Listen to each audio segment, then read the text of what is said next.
been cancelled. The All Blacks won't be playing Italy in their final pool game at the Rugby World Cup as a monster storm throws the whole tournament into chaos. Another match is also called off while the powerful typhoon is threatening many more in Japan. The One News World Cup team is standing by with the very latest details on the big storm and the All Blacks. We begin with Dewi Press in Tokyo. Dewi. Good evening, guys, from Tokyo. Yes, this afternoon the press conference organisers here dreaded they would have to make, but one at the end of the day they had prepared for coming into this tournament. As you mentioned, the All Blacks, just one of two games on Saturday already announced as cancelled, the other being England versus France in Yokohama. Now, the decision in the end made based on the forecasts of how powerful this super typhoon Hagibis is expected to be, and while it was a tough decision for organisers, they said the safety of everybody concerned around the tournament was paramount. Japan's first taste of super typhoon Hagibis, the Category 5 monster churning past remote southern islands. Around 1,000 kilometers north in Tokyo, Hagibis is already making a huge impact on the Rugby World Cup. This includes, regrettably, the decision to cancel matches on safety grounds. It's an unprecedented move in rugby's showpiece event, but officials say they had to act. Hagibis is predicted to be the biggest typhoon of the 2019 season and is highly likely to cause considerable disruption in the Tokyo, Yokohama and city of Toyota areas throughout Saturday. The two games cancelled on Saturday, England's clash with France in Yokohama, and hundreds of kilometres to the west, the All Blacks Italy match in Toyota Stadium. So is it frustrating? Of course it is. But the reality is that we can't control the weather. Awarded 2 points for a technical draw, the All Blacks will still top their pool. But it was their last chance to try out their top team before the knockout stages. You could look at it as a negative or a positive. We're choosing to look at it as a positive. It now gives us more time to play against whomever it is that we get in the quarterfinal. And we just have to modify our training run. The tens of thousands of fans with tickets will be refunded, but their plans are now in disarray. Oh, yeah, it's very frustrating because we travelled all the way from England to see the game, especially the France game. So yes, very frustrating. A bit of a cost involved there as well. Big one. Yeah. That's a few £1,000s to get here. So big cost. Japan is no stranger to typhoons, and organisers had planned for this type of event. But the speed at which Hagibis grew had taken many by surprise. It's pretty big. It's a massive looking storm. It's the big sprawl of cloud. It's several hundred kilometres across, and it's got an eye some 40 or 50 kilometres across. Whether it will impact any games past Saturday is World Rugby's next big call.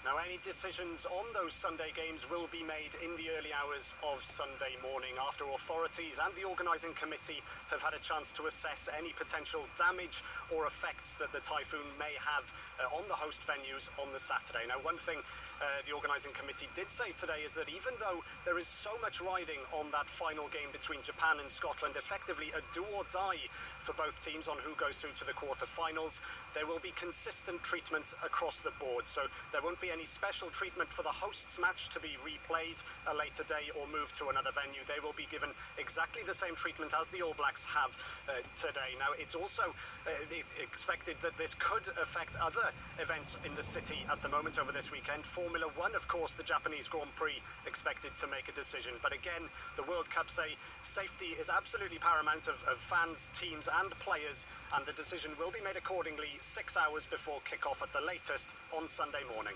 Thanks for that, Dewi. All right, let's go to Kimberley Downs now in Nagoya, where many were picking the All Blacks to play their top team against Italy. Kim, what now for the All Blacks preparations going into the knockout stage?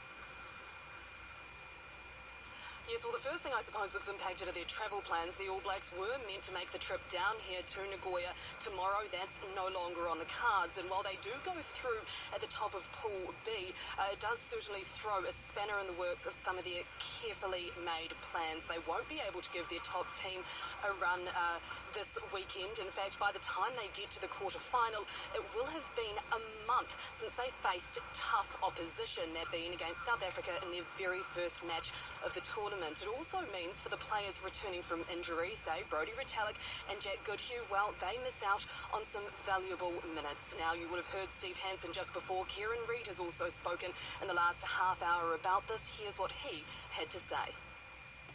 Look, it's the card we've been dealt. Of course we'd want to have this game in terms of game time and things, but look, we've been around this game for a long time. We've trained a lot together, and so the game or not, we're ready to go next week. So it's got no bearing on how we turn up next week. We're excited by it. Yeah, Kieran Reid also expressing some disappointment for the fans who will miss out as well. As for Steve Hansen, well, as you would have heard, he was frustrated but also pragmatic, saying they simply need to adjust and adapt accordingly. That means tweaking what they were planning on doing for training. There was mention of potentially having a practice match in the coming days. Now, he also expressed some sympathy as well for the Italians. They didn't have much of a hope for making it through to the quarterfinals. For that, they would have needed to beat the All Blacks with a bonus point. However, now they don't even have a chance to try, and you can of course hear more from Steve Hansen and Kieran Reid later in sport. Yes indeed, thank you for that, Kim, and as she says, we'll have much more on the still developing story then. Well, as World Rugby battles the elements, the fight for sports broadcasting rights here went up another level. Spark snatching cricket from Sky TV. Along with free-to-air partner TVNZ, Sparks won the rights to stream cricket played in New Zealand for 6 years. Another body blow to Sky. Paul Hobbs has more.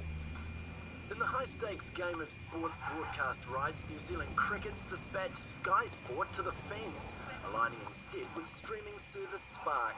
Today is a groundbreaking day for New Zealand Cricket. New Zealand Cricket's chief won't reveal the value of the 6-year deal.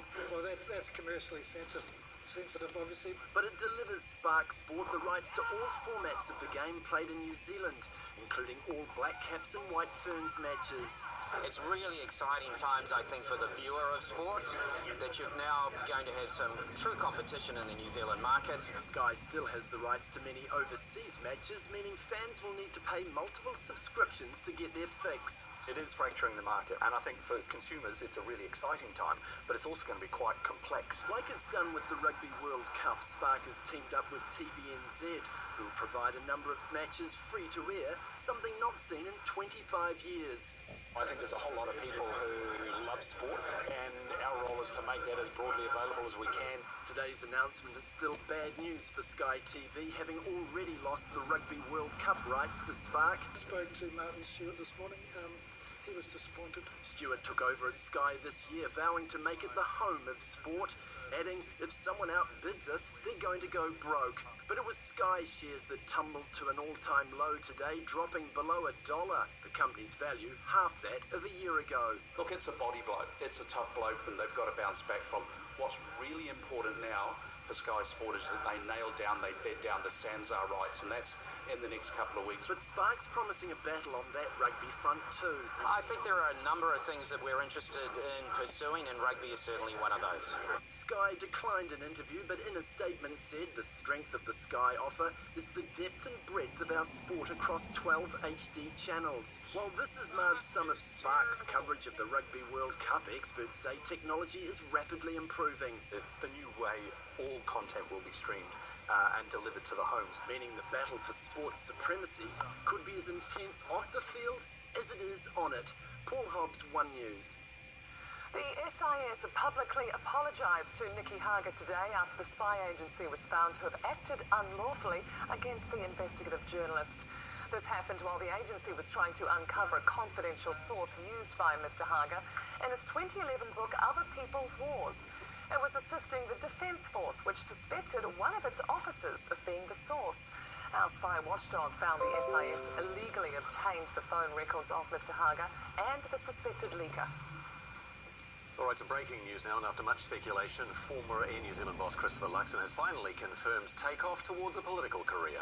He's revealed exclusively to One News that he'll stand for National in next year's election. He spoke to political editor Jessica Much-Mackay, who joins us now from Parliament with the details. Jess. Well, Christopher Luxon has told me that he wants to be sitting here in this place next year after the election as a national MP, and he wants to be here as the MP for the East Auckland electorate of Botany. Now, what makes this an interesting pick is that if selected, he'd be going up against Jamie Lee Ross. He's now an independent MP after being booted out of the National Party, so it could be a very interesting one to watch. It's a safe blue seat traditionally, but Jamie Lee Ross has been putting in the groundwork. Christopher Luxon will be criticised for helicoptering into this seat. He doesn't live there, so I put that to him. He says that he went to school in Botany, he lived there for 10 years and still has family ties. So we went out to Botany tonight to see what people think. Oh, we wondered if he was going to do that when he resigned. I don't know much about him. Well, sounds good. Sounds consistent with National if he's a businessman. I don't know enough about him. If he's going to replace Jamie Lee Ross, then I think, that's a good move of Nationals.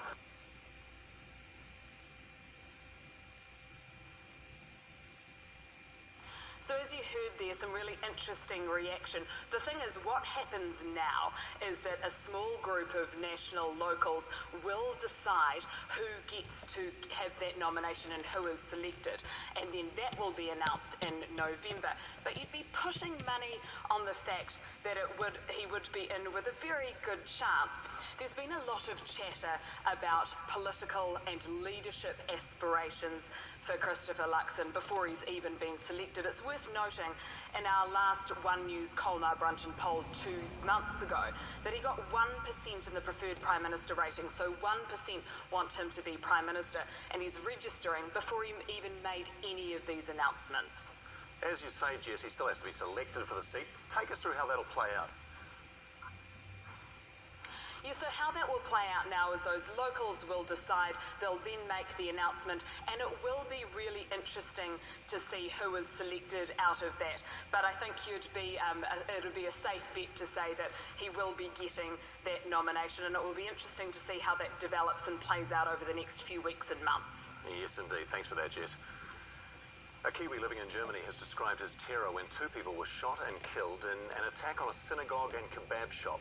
It happened in the eastern city of Halle on the holiest day in the Jewish calendar. As Europe correspondent Daniel Faitawa reports, the attack had striking similarities to the Christchurch shootings. Dressed in combat clothing, a gunman is filmed opening fire near a synagogue.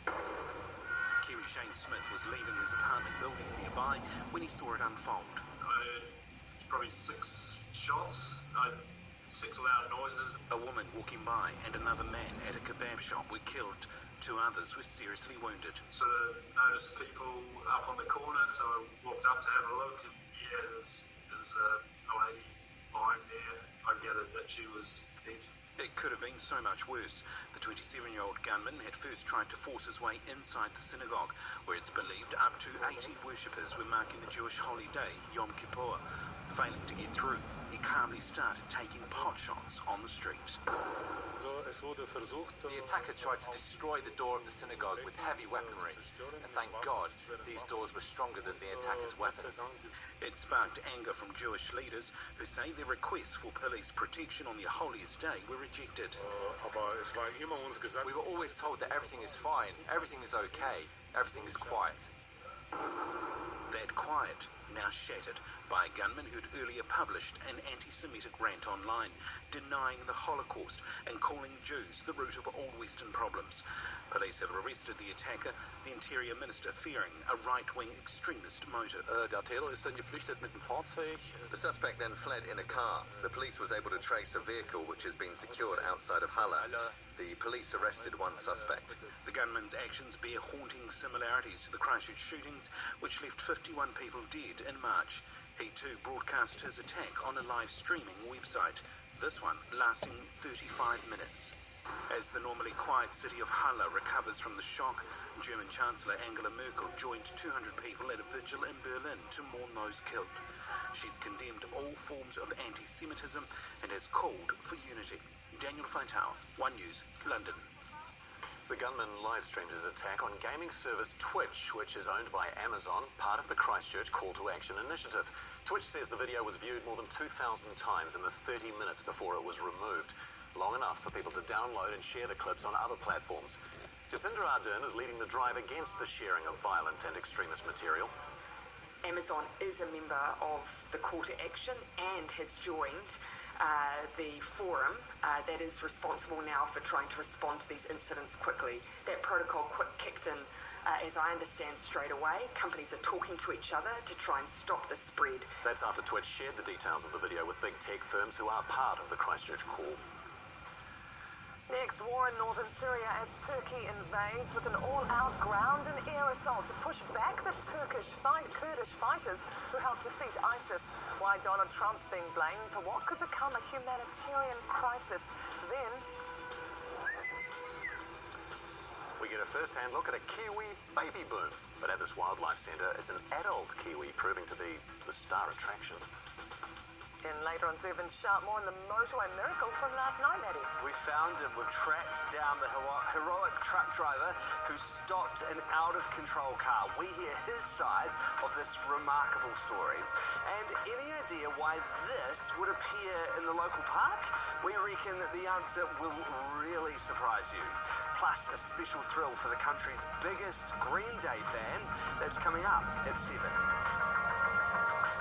Thursday's here and it's got plenty in store for you tonight.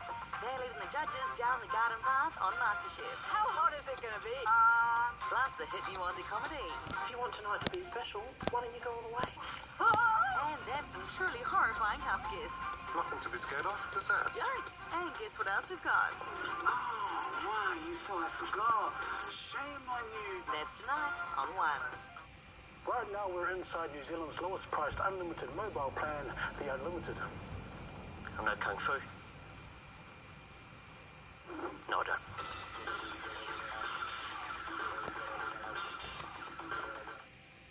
Go Harvey Norman for premium Bosch appliances. With focus on quality and reliability, delivering unparalleled performance, convenience and value. And now, don't miss huge Bosch deals. Achieve great baking and roasting results with this Bosch multifunction wall oven, now just $13.98. Bonus finished Powerball tablets with this Bosch stainless steel dishwasher, featuring super quiet mode. Or this incredible Bosch washing machine, now only $7.98. See more premium Bosch deals at Harvey Norman now. Refresh your home inside and out with this 10-litre wattle fence finish, just $44.95. This Primer Sealer undercoat for $139, plus receive up to 30% off Brazine premium paints and stains. Get it done right with Mitre 10. And fastest delivery goes to Rowan. Every single day. Fast track your shop with Repco Home Delivery. Harrison's Mega Saurus sale is back with up to 40% off top-selling carpets, vinyls, curtain fabrics and blinds. Plus pay nothing for 20 months. Book a free in-home consultation. Harrison's, wonderful made easy. If, like us, you're inspired by New Zealand's spectacular beauty and truly value superior design and quality, start your building journey with us. Call now or visit our website to get your copy of our new landmark inspiration and design guide. Who are you? He's your clone. How's that even possible?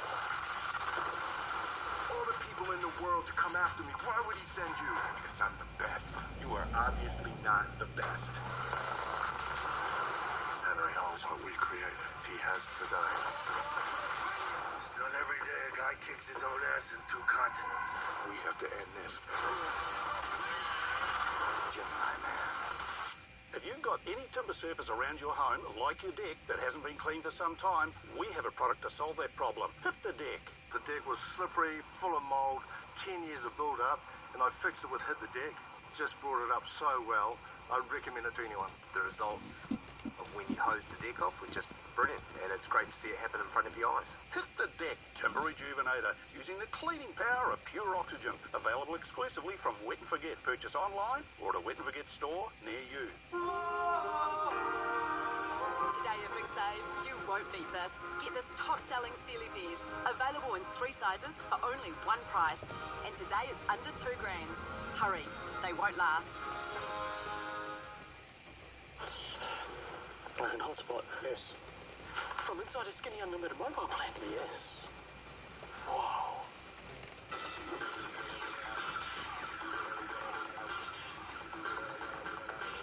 How to do date night right. What is it? Close your eyes. No surprises.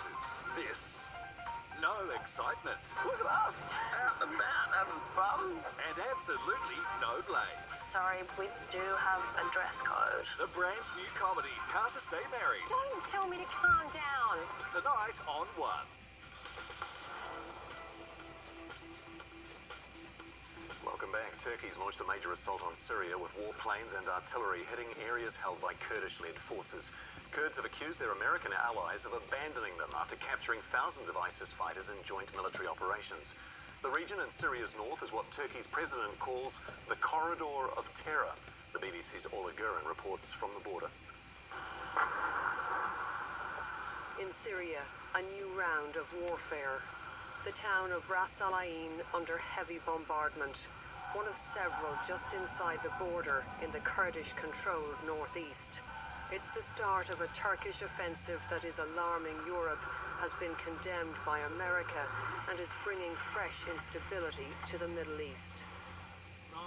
And once again, Syrian civilians forced to flee. A local journalist saw them go. Thousands of people immigrating to the south side. The Turkish army are shelling by mortars everywhere. From across the border in Turkey, we could see smoke rising in the town of Talabiyat. The BBC understands Turkish troops are now on the ground there. Turkey says the aim of this offensive is to create a safe zone along its border and allow 2 million Syrian refugees to go home. Today it was creating new ones. Ankara also wants to drive out Syrian Kurdish forces it views as terrorists. That area is needed for our safety and security for the Syrian refugees to go back to so that they can go back to their normal lives, and there is no vacuum to be filled by any terrorist network. But Turkey's assault on the Kurds could be costly. They've been crucial in the fight against Islamic State and are holding 10,000 IS prisoners. Now they'll have to focus on resisting Turkey. Tonight at the border, rockets in the night sky. The invasion is well underway as worried nations look on. And Donald Trump's issued a statement to say the US doesn't endorse the Turkish operation. The US president's under fire for pulling out the last American troops from the border area, paving the way for Turkey's offensive against Kurdish forces in Syria. A young Kiwi suicide survivor is at the forefront of a new exhibition having its world premiere in London. Timaru-born Jazz Thornton's got the backing of some high-profile names as she works to remove the stigma around mental health. Europe correspondent Daniel Faitawa reports. I'm speaking my mind. From the UK for the UK. For India. But it can't always see mental illness, but that doesn't mean it doesn't have a face. For Belgium and New Zealand. In London's Covent Garden, the Museum of Lost and Found Potential is hoping to destigmatise mental health. Timaru-born Jazz Thornton, a key figure behind its launch. I mean, there's been so much work that's been put into it in telling a story that has literally never been told before, and for it to all come together to see the stories and the artefacts behind us and downstairs is pretty emotional. Jazz is a suicide survivor. She tried to take her life many times throughout her teenage years. You know, the first time I tried to take my life, I was only 12, and if I had got the help I needed back then, it probably would have saved me years of being in psych wards and the years that were literally taken from my life. This tree branch is her story. It snapped so loudly that a passerby heard and saved her life. It's one of 16 items representing people with mental health issues. A depressed mother's diary, a boot of a 15-year-old bulimic who loved horse riding. Suicide has led to tremendous worldwide loss. The World Health Organization estimates deaths by suicide at 800,000 across the world every year. That is one person losing their life every 40 seconds. It can be difficult to ask for help, and I think we need to acknowledge that it's a very brave thing to do. We need to do a lot better to make sure that everyone everywhere has someone to turn to when they need support. Everyone knows that feeling. When life gets on top of us. Just this week, the young royals showed their support by voicing this TV ad. Even world leaders, including Prime Minister Jacinda Ardern, adding her support too. To improve mental health and well-being globally. The exhibition opens to the public tomorrow. Daniel Faitau, One News, London. Still ahead, it's the only one of its kind in the world. We meet the Kiwi turning heads as this year's breeding season gets off to a flying start. And then on 7 Sharp, a solution to reducing plastic in the kitchen, Hillary. Yes, everyone's keen to do that. There's one option, of course, edible food wrap. We're with a teenager who's not only designed it, she makes it at home. Plus, why are New Plymouth ratepayers forking out for a council mascot in the shape of a giant poop? And the two mates, I know, Simon, you can call it something else. I just called it a poop to be nice. And the two mates on a mission to help feed those who need it in Christchurch. Join us tonight at 7. Tonight, celebrate these herbs in the garden. There's nowhere to hide. You're right in there, Tati. For one of these contestants, time is up. Some people would send that straight back to the kitchen. One of you will go home. MasterChef, tonight, 7:30 on 1. Freshen up your new season look for less at the Warehouse. There's 25% off kids' tees, dresses and shorts. 25% off women's dresses, skirts and pants. And men's shirts and polos, 2 for $30. New season looks for less at the Warehouse. I was looking for some money to visit my daughter. If you need money, borrow from other everyday people at harmony.co.nz, New Zealand's